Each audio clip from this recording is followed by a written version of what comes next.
Señoras y señores, bienvenidos, muy buenas noches. Gracias por acompañarnos. Esto es La Silla Roja, este espacio abierto al diálogo, a la crítica, al análisis, a la reflexión. Sean todos ustedes bienvenidos.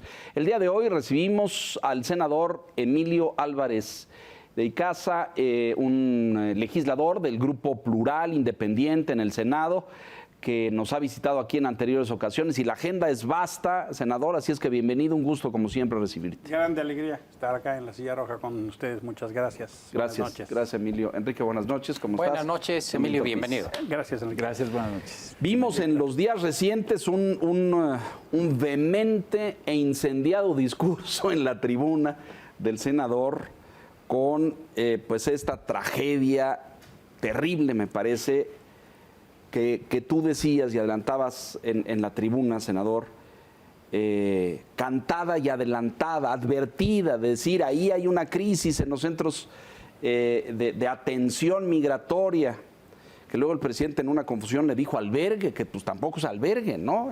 Pero bueno, producto del desconocimiento, me parece.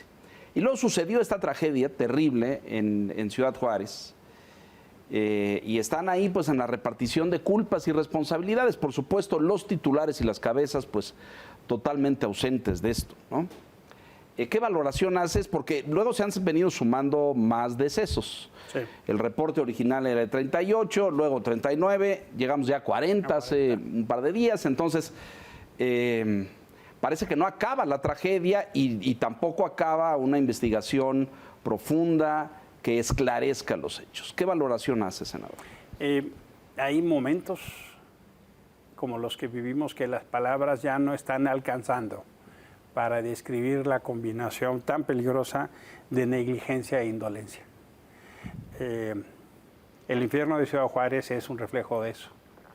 La muerte de 40 personas migrantes en una estación de gobierno es un reflejo de algo no solo que se pudo haber evitado, y de ahí mi enorme indignación, mi enorme enojo. La verdad es que en lo particular mi molestia tiene justo que ver porque se los dije en tribuna.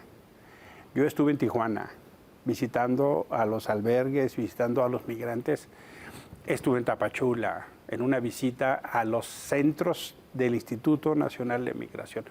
No pude estar en la estación de Juárez. ¿Esa no la visitaste? No la visité porque estábamos en la votación constitucional de la extensión del mandato a las Fuerzas Armadas, pero teníamos una invitación, por eso no fui. Pero en el Senado, además, llevamos a migrantes de Venezuela, de Honduras, de Guatemala, de Haití, de distintas nacionalidades. A que expusieran lo que estaba pasando. Hemos tenido diversas reuniones con organizaciones de migración.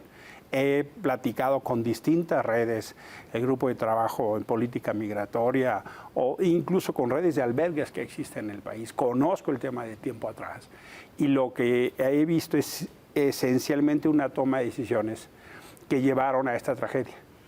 No es solo la negligencia de quien no abrió el candado, no es solo la posibilidad de que un contraalmirante, el contraalmirante Salvador González Guerrero, haya dado la instrucción de que de no abrir. Habrá que investigar por qué no murieron mujeres. Hay que investigar eso, porque hay la posibilidad de que ahí sí se abrió la reja. Esa es una línea de trabajo que se tiene que investigar, solo murieron hombres. A ver, pero explícale a la audiencia, porque no lo sabe, tú conoces bien estos centros. ¿Cómo, en primer lugar, qué función cumplen legalmente? Porque ahora está esta confusión de si son albergues, pues no tendría por qué haber rejas, ¿no? En primer lugar. Luego de que son centros de detención, cuando me parece que también es falso, porque pues legalmente no tendríamos por qué detener a migrantes, ¿no es cierto? Pero yo creo que sería muy útil que le expliques al auditorio qué hacen, cómo funcionan, cómo operan, quién los dirige, porque ahora también está este tema de, por el acuerdo intersecretarial del 2019, le toca a la Cancillería y Gobernación dice, yo me lavo las manos, cuando constitucionalmente el Instituto Nacional de Migración depende de Gobernación, ¿no es cierto? Mira, vamos empezando de lo sustantivo. Esta es una responsabilidad legal, institucional y administrativa de la Secretaría de Gobernación, ineludiblemente, ineludiblemente. No solo el Instituto Nacional de Migración está adscrito a SEGOV, por lo tanto, el secretario don Augusto López es el responsable. El subsecretario Alejandro Encinas es responsable. y el comisionado Francisco Garduño son los responsables del ramo.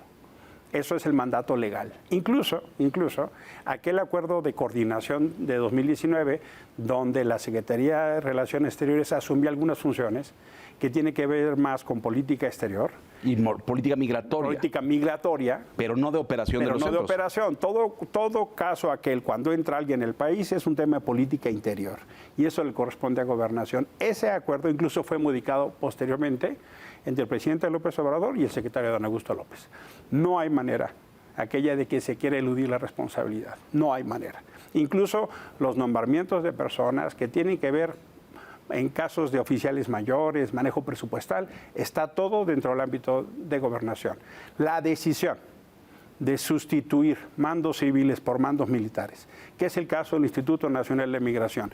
18 de los 32 delegados del Instituto Nacional de Migración son militares.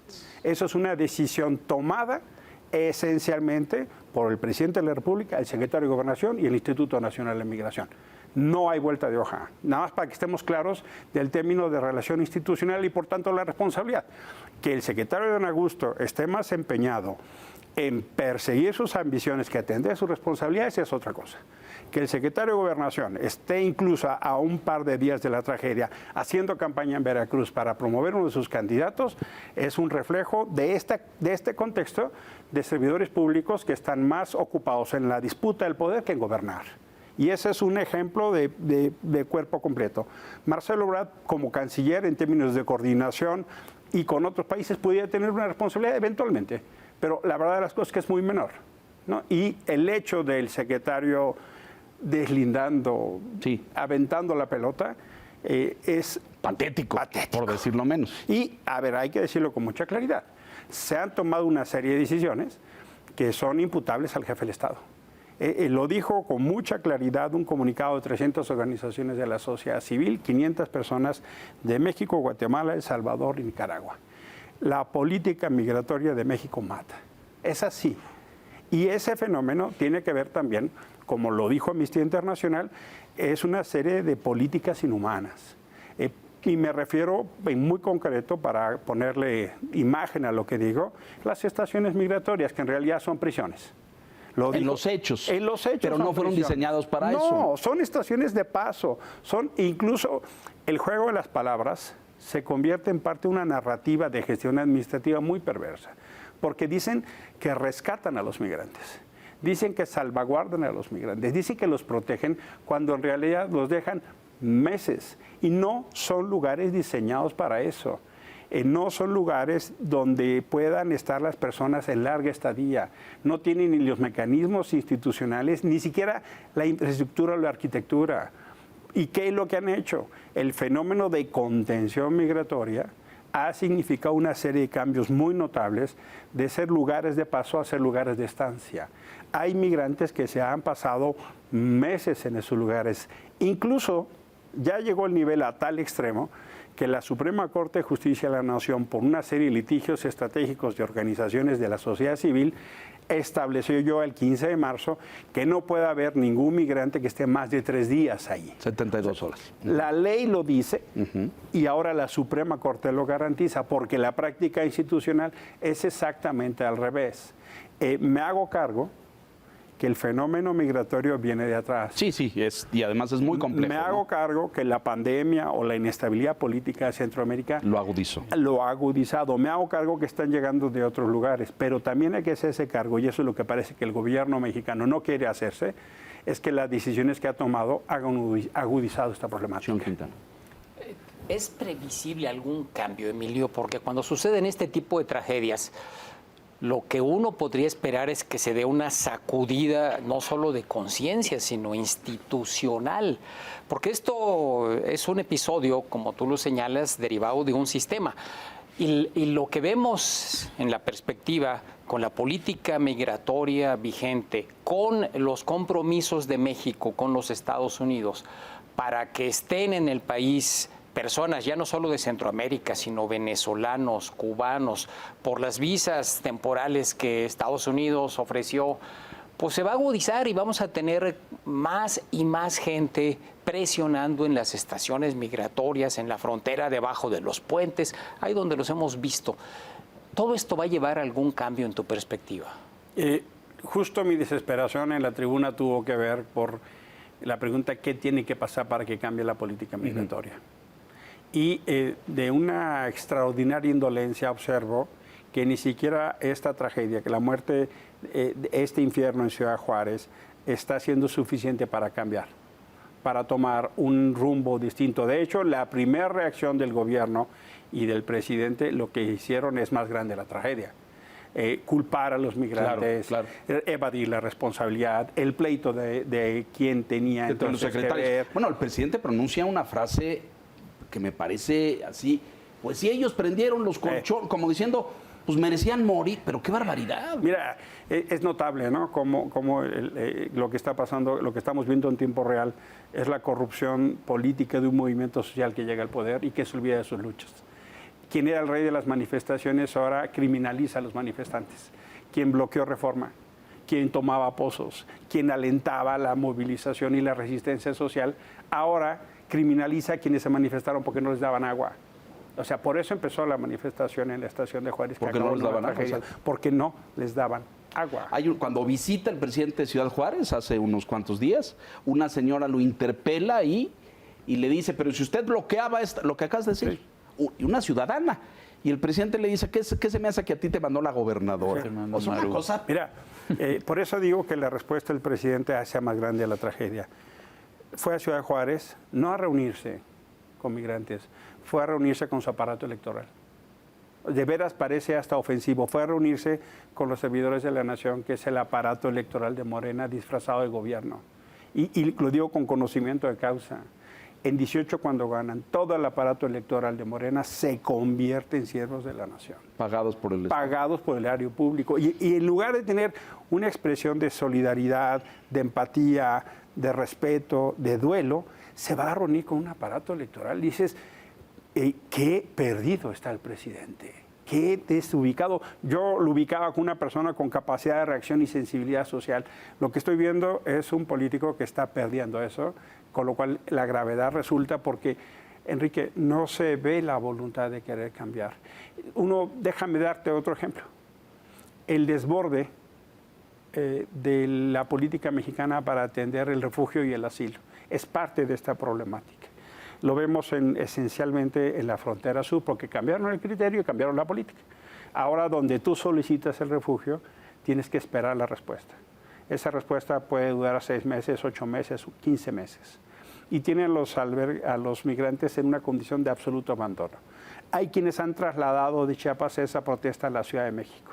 Ya en la colonia Juárez, enfrente de la Comar, la Comisión Mexicana de Ayuda a Refugiados, hay campamentos instalados. Tú dirías, bueno, seguro después de esta tragedia harán algo lo suficientemente rápido, eficaz y eficiente para que estas personas, esa gente tenga respuesta y se retire. Ni eso, Enrique. Y claro que uno dice, hombre, por supuesto que es un problema mayor, pero en otros momentos México ha tenido una respuesta absolutamente distinta. Cuando este presidente decide aceptar el chantaje de Trump, una de las implicaciones más importantes es el cambio en la política migratoria. Ahí se da el gran viraje, se da el cambio incluso en el Instituto Nacional de Migración, sale Tonatiuh Guillén, sí, un experto, director del Colegio de la Frontera Norte, un hombre con una política extraordinariamente sensible, y entra Francisco Garduño y se da este proceso de militarización del Instituto Nacional de Migración. Y se da el cambio en la política que esencialmente implica poner a la Guardia Nacional a perseguir migrantes y construir filtros que retengan el proceso migratorio, cambiando el paradigma de solidaridad que México tenía a un paradigma de seguridad. Ese cambio que se dice que pareciera juego de palabras es un muy profundo cambio del término de relación con la población migrante. ¿Alguien tiene idea, senador, de cuántos migrantes hay en territorio mexicano?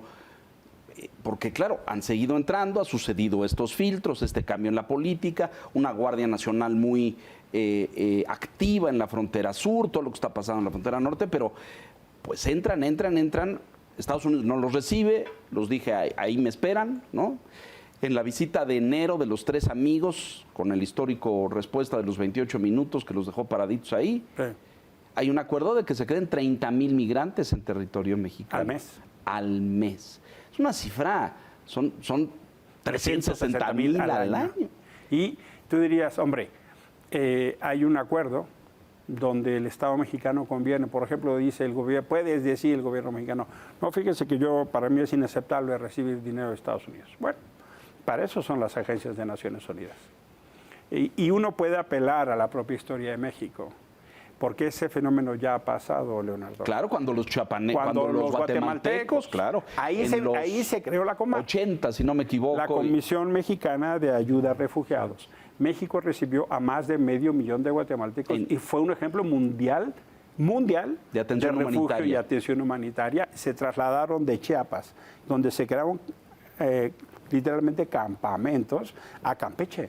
Muchos de esos, sus descendientes siguen ahí. Fueron la gente que destapó las pirámides de la zona de Campeche y de la península de Yucatán. Se hizo programas de empleo. Hay miles de niños que hoy ya son ciudadanos mexicanos, y esencialmente porque México convocó a Naciones Unidas para la asistencia humanitaria. Eso perfectamente se podría hacer ahora y genera una condición de por lo menos donde coman, donde duerman, donde vayan al baño. Lo que hoy pasa es que eso es inexistente. No, están abandonados. Abandonados.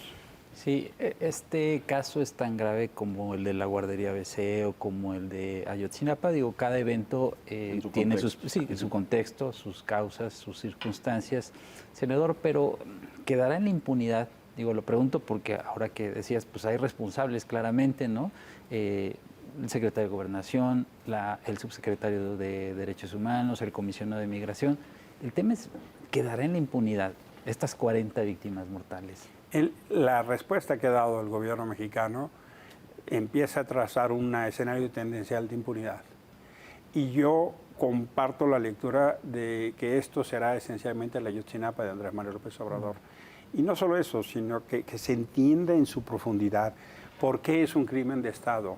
Claro que la política de Andrés Manuel López Obrador mata, pero antes se han tomado muchas decisiones que incluyen decisiones y acciones del Poder Legislativo, en términos de las facultades que se le otorgaron a la Guardia Nacional, en términos de las responsabilidades de la Secretaría de Gobernación, en términos de atribuciones del Instituto Nacional de Migración, en términos presupuestales, incluso en términos de la coordinación con los distintos órdenes de gobierno.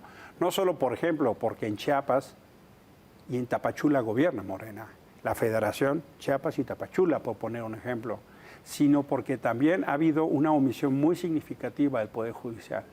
Hay una serie de litigios que ni siquiera han merecido respuesta, por eso la Suprema Corte de Justicia tuvo que emitir un fallo tan solo hace un par de semanas. Es decir, hay con mucha claridad decisiones del Ejecutivo en distintas áreas del Poder Ejecutivo, del Legislativo y del Poder Judicial, y acciones u omisiones de los tres órdenes de gobierno. Eso te pone, Víctor, en extraordinaria evidencia que es un tema de Estado. Lo que pasó en Ciudad Juárez, el infierno de Ciudad Juárez, de la estación migratoria convertida en infierno, es porque se tomaron decisiones antes para que eso pasara. Se salió a hacer redadas para detener incluso personas que eran recién deportadas por Estados Unidos, en coordinación con la autoridad municipal, que ahora también se lavan las manos. Gobierna Morena, un senador con licencia, Cruz Pérez Cuellar, y se lava las manos.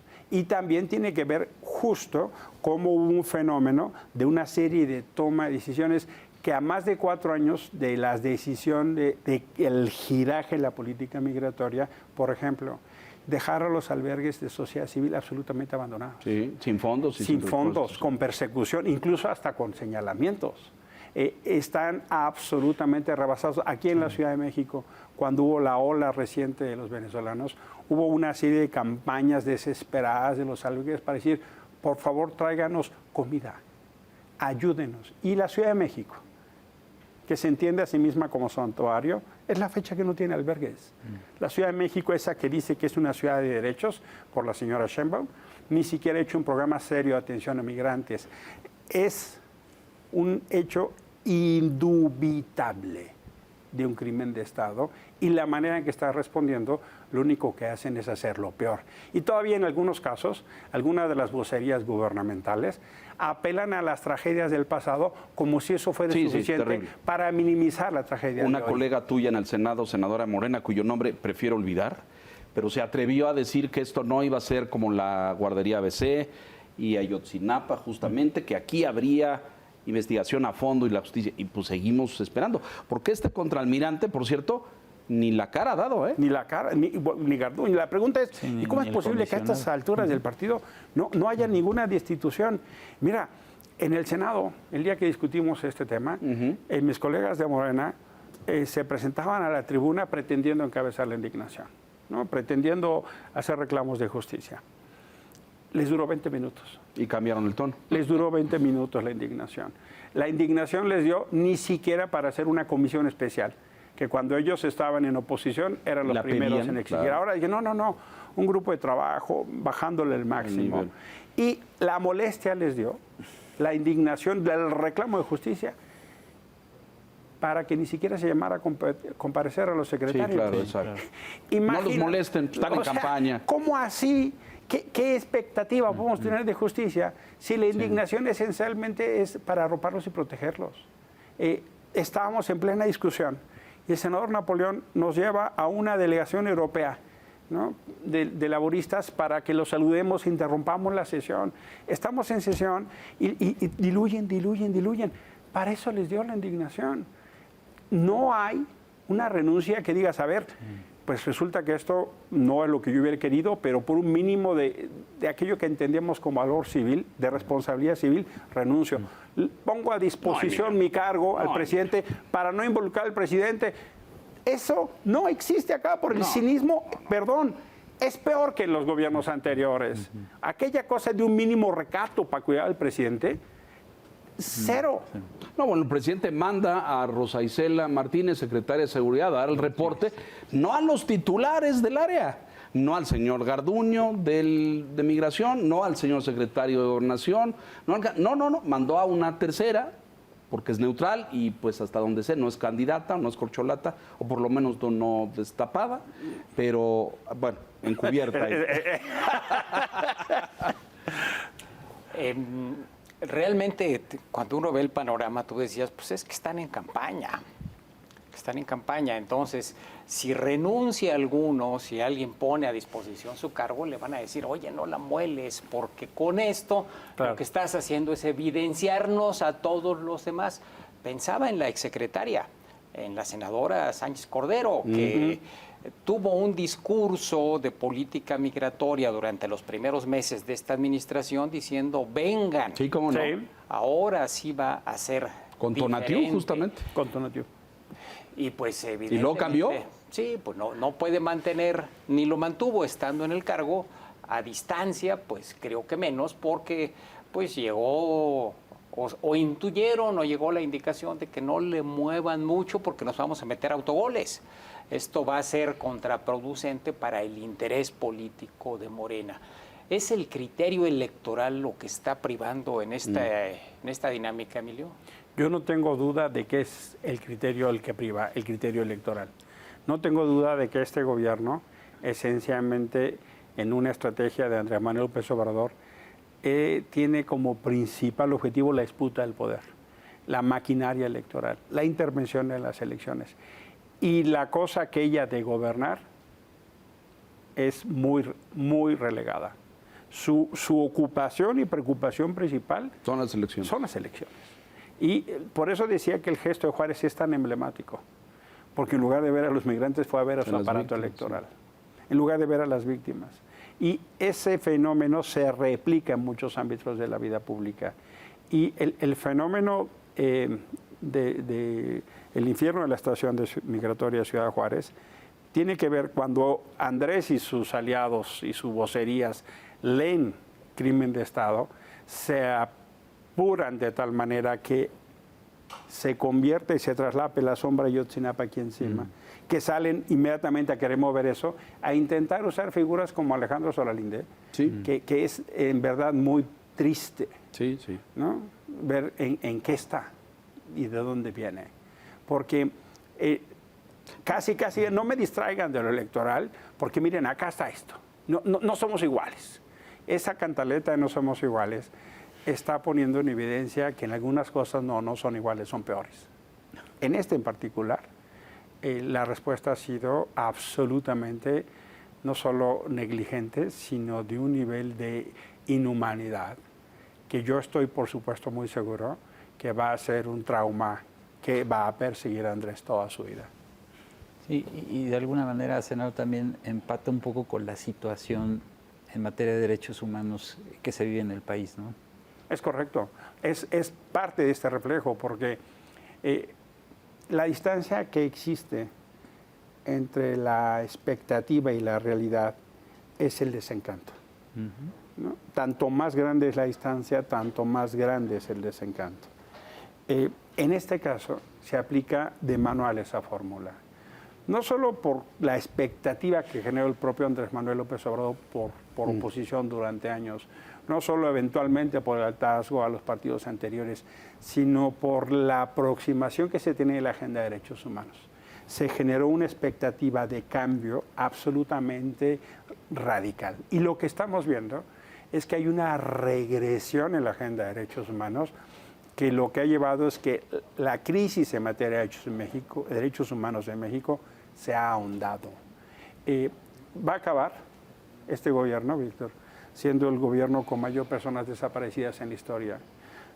Ya es la administración con más periodistas asesinados. Ya es la administración con más personas defensoras de derechos humanos asesinadas. Ya es la administración con más homicidios violentos y más feminicidios.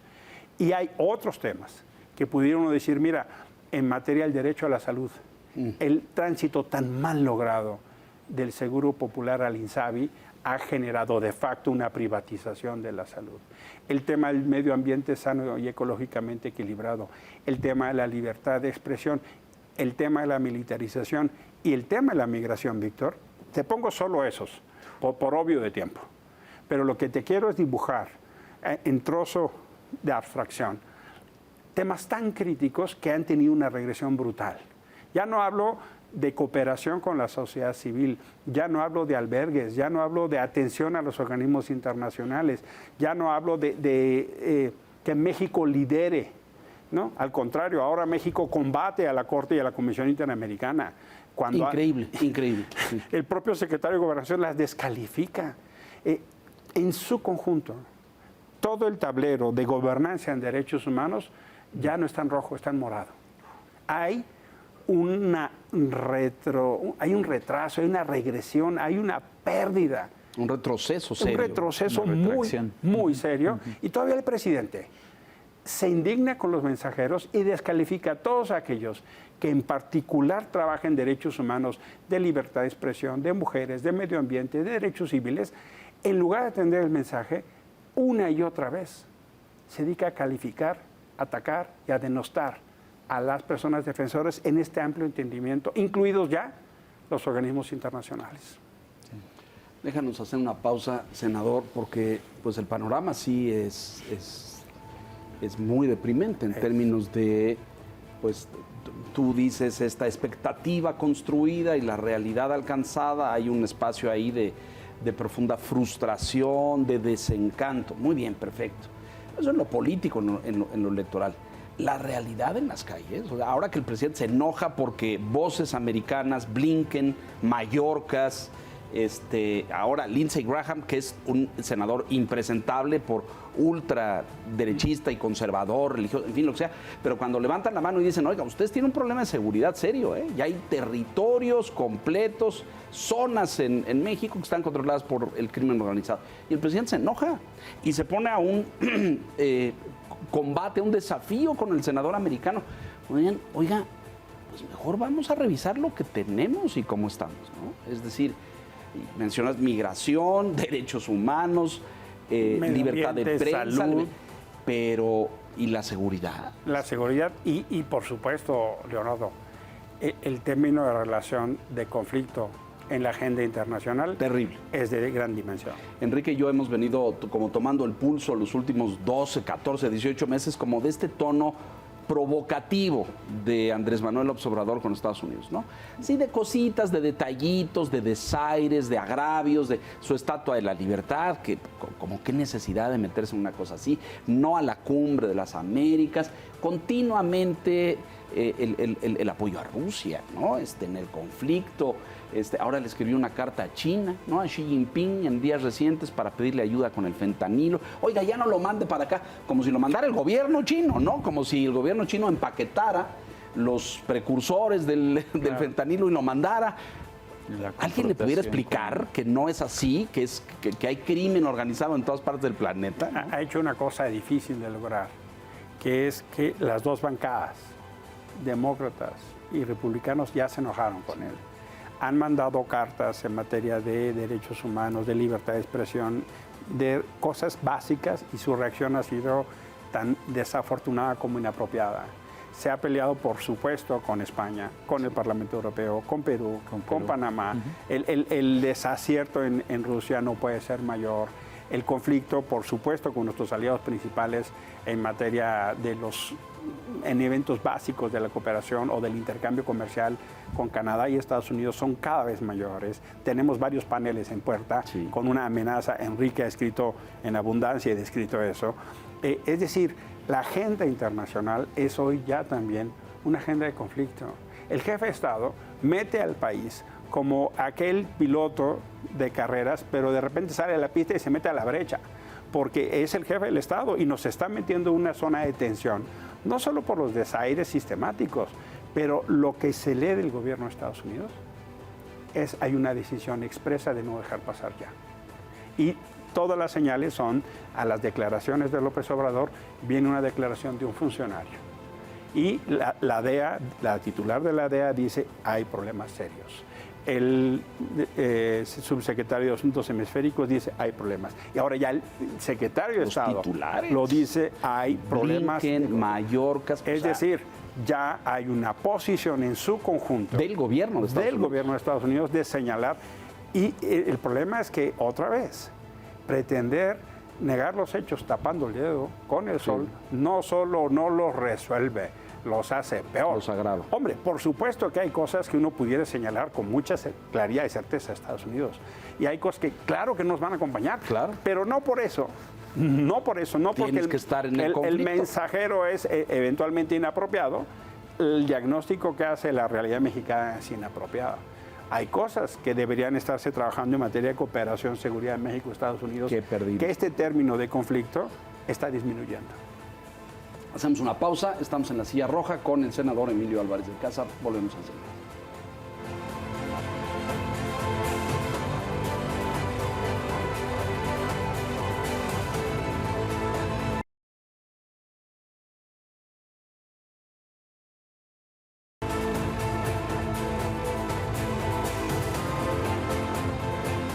De regreso en la silla roja con el senador Enrique, por favor.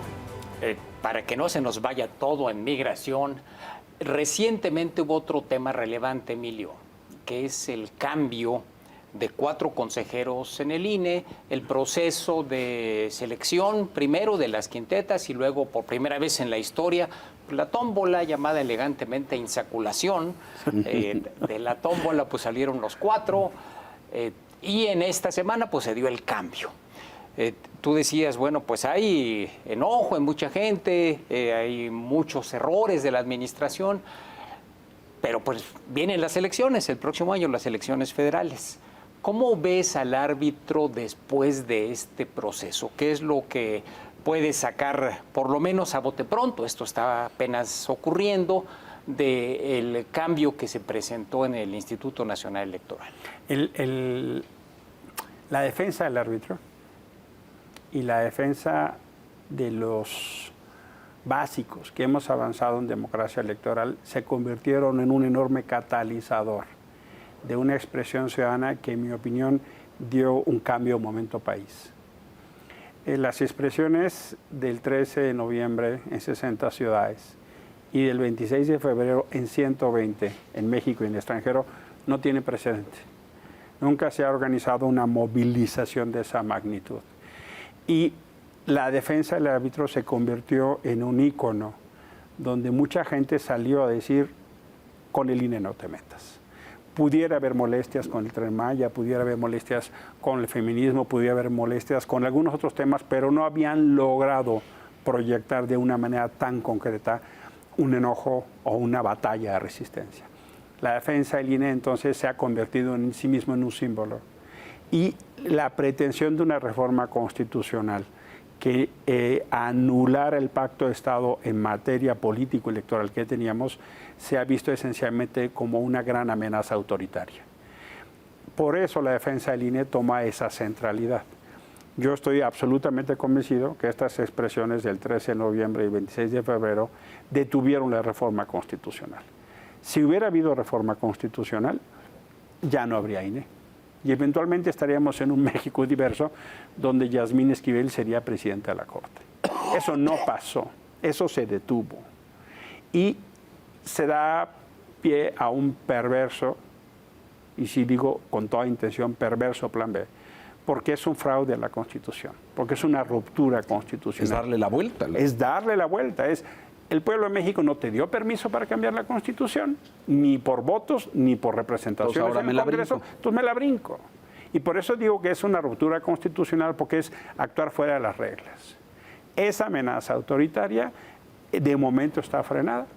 En el Poder Judicial se ha detenido la aplicación, lo cual también creo que es producto de una enorme batalla jurídica, de un momento distinto del Poder Judicial y un momento político distinto en la ciudadanía. Entonces va el plan C. Y el plan C fue: intentemos controlar al INE desde dentro. La expectativa era generar una cuarteta esencialmente alineada a los intereses del presidente, toda proporción guardada. Es el fenómeno igual que la CNDH. Pone una persona absolutamente incondicional, alineada a los intereses del presidente. Servil, totalmente. Servil, y que su función fuera esencialmente de simulación o de omisión, como ha sido el caso de la CNDH. En el INE es un poco más complejo por la naturaleza del órgano colegiado. Sí, es colegiado. Exacto. Y eso lo lleva a unas reglas distintas, y también porque los actores están sentados a la mesa, eso que se conoce como la herradura de la democracia. Al final se está haciendo una valoración donde el proceso, por supuesto, ha tenido vicios de origen. La composición del comité de selección, que son las personas que iban a elegir a las candidaturas para ser consejeros o consejeras electorales, tenía un sesgo de origen de cercanía con Morena y el presidente. Eso cambia, pero al final de cuentas, digamos, de los 4 personas electas, hay 2 que se consideran con una trayectoria de mucha mayor independencia y conocimiento de la materia, y 2 que se consideran de una enorme cercanía al proyecto de gobierno y en particular a Morena. Es decir, presidente, para ponerlo en voz popular, de lo perdido lo que aparezca. Es decir, hoy por hoy así podría haber sido peor, porque los 4 podrían haber sido... La presidencia del INE, que tiene atribuciones particulares, no queda duda, ¿no?, que se armó una quinteta absolutamente sesgada. Cualquiera de las 5 mujeres que fue incluida en esa fórmula, cualquiera, tendría más o menos proximidad ideológica o simpatía con el proyecto político de gobierno. Quien ha sido designada probablemente es la que menos dura en ese entendimiento puede colocarse, pero no deja de tener un entorno político, familiar, institucional, absolutamente cercano a este gobierno. Ella no llegará a un páramo desolado. Ella llega a una institución muy robusta, llega con un servicio profesional, llega con un plan B detenido, y va a tener que entonces empezar a tomar decisiones en un colegiado. Pronto vamos a saber el alcance de su figura, el sello de su gestión. Si ella va adelante con reglas institucionales, por ejemplo, para designar o proponer a la persona que ocupe la Secretaría Ejecutiva. Esa es una decisión que se toma con 8 de 11 y necesitaría cabildear con sus colegas. Ella no puede de suyo, pero sí puede otra vez intentar dar la vuelta. Si ella, en lugar de proponer una persona, designa a una persona responsable, que pudiera ser algún militante cercano de Morena, como pasa en la CNDH, el que manda en la CNDH es el secretario ejecutivo, Francisco Estrada. Es el que toma las decisiones y las operaciones, el que ha sido señalado de corrupción. Pudiera pasar un fenómeno similar aquí, Enrique. Y luego vienen las direcciones ejecutivas, que son las cabezas de la operación. Todas ellas están acéfalas. la salida de Edmundo Jacobo provocó, digamos, una salida de toda la cabeza del aparato. Si la nueva presidenta no quiere jugar con las reglas de institucionalidad democrática que se han construido y pretender evadir, nombrar, por ejemplo, encargados del despacho, personas que fueren aquellas que no cumplen el perfil, que tienen una cercanía ideológica casi hasta de nombrar militantes. Lo que vamos a tener entonces es un conflicto muy fuerte al interior del INE. A ver, pero corrígeme en esto, no tiene la facultad ella sola para nombrar. No, es una decisión del Consejo General. Claro, y ahí tenemos la ventaja de que... Y ahí hay reglas del juego, claro, incluso establecidas en la Constitución, para nombramientos con mayorías calificadas. Ella no puede de suyo decir, yo quiero que sea fulanito. No, porque justo hemos hecho un modelo a lo largo del tiempo para evitar los excesos del gobierno. Claro. Es que de ahí venimos. Venimos de un gobierno que organizaba las elecciones, venimos de un Bartlett que se le cayó el sistema. Sí, claro. De ahí venimos. No se olvide, claro. ¿No?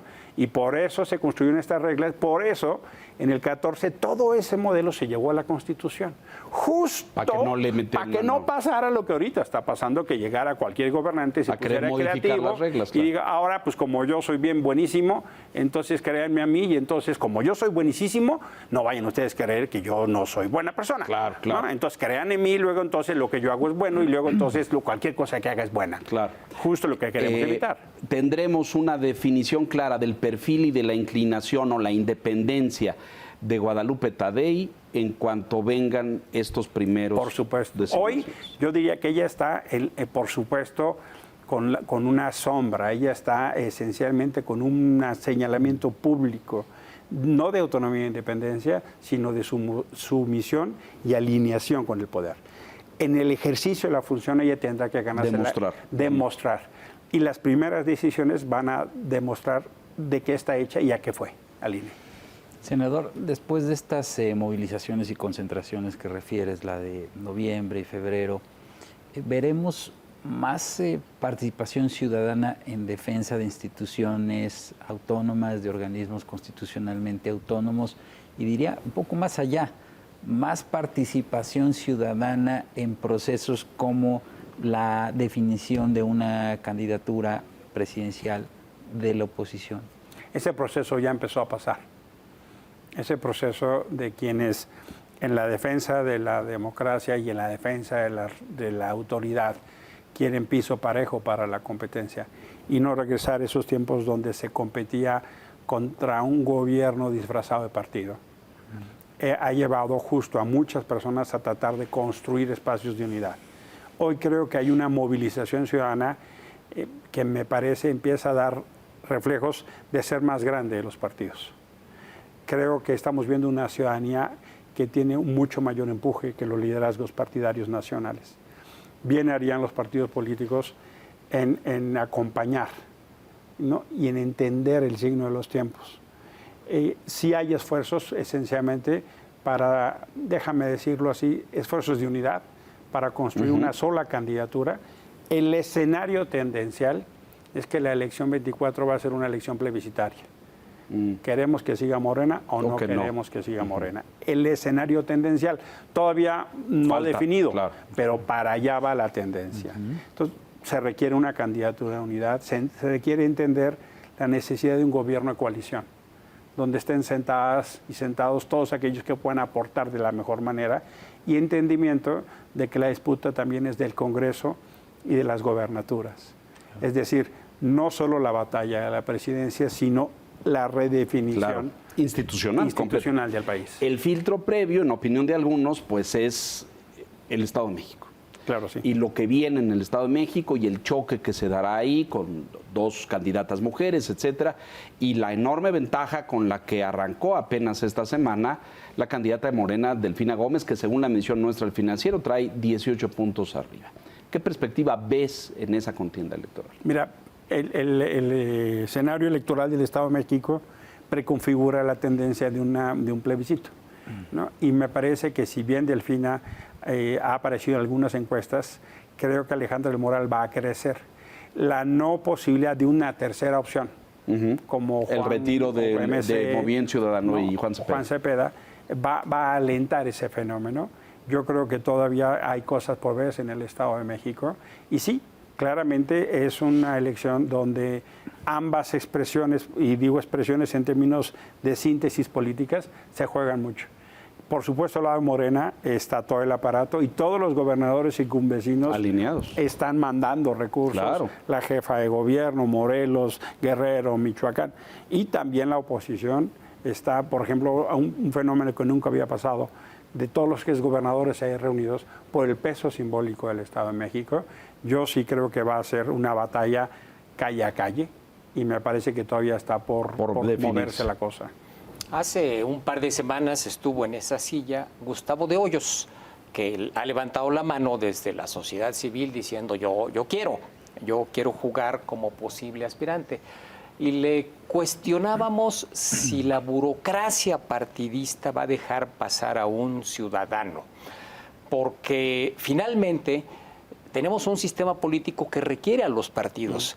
Las dificultades para una candidatura independiente exitosa son mucho mayores que de un partido político. Y él nos decía, además lo que se requiere hoy es una candidatura de unidad.